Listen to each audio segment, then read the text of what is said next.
What's good, everybody, and shalom to those who know what that means.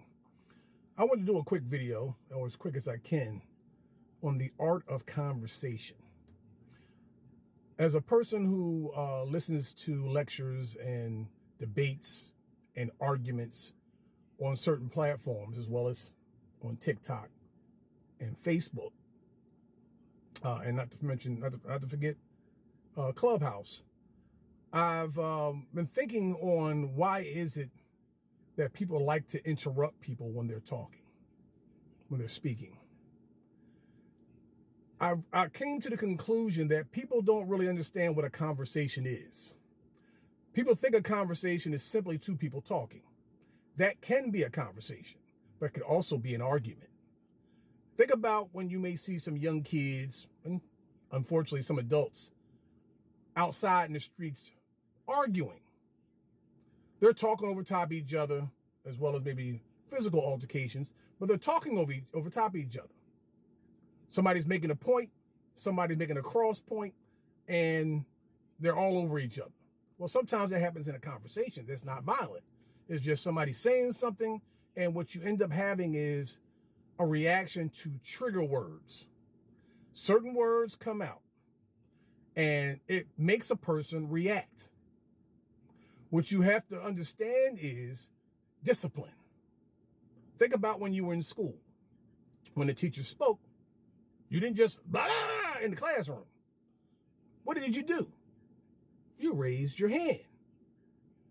When you raised your hand, the teacher may say, put your hand down until I'm finished, or they would ask you to ask your question at the time. That's what would happen. That's order, as we would say, decently and in order.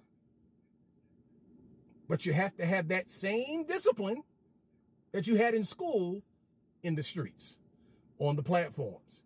That's what you have to have. And I find a lot of times, and I'm going to use my last experience, which was talking about the Bible.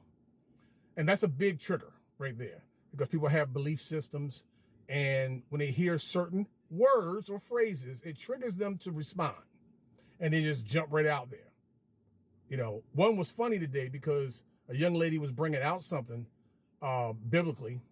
She was making a point of something. And right in the middle of her words, a guy jumps in.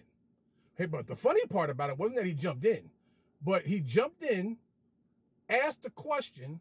She said, you're not letting me make my point. And he says, well, I'm asking you to make your point. She was making her point.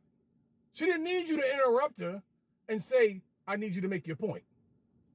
She was making a point. If you just sat back and listened. Sat back and listen.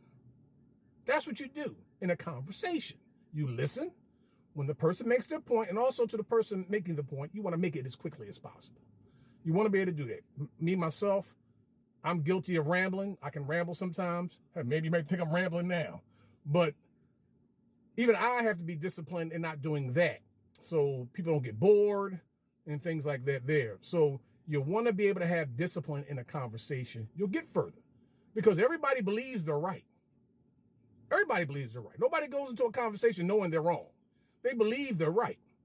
How do they know if they're wrong? They listen to the other person.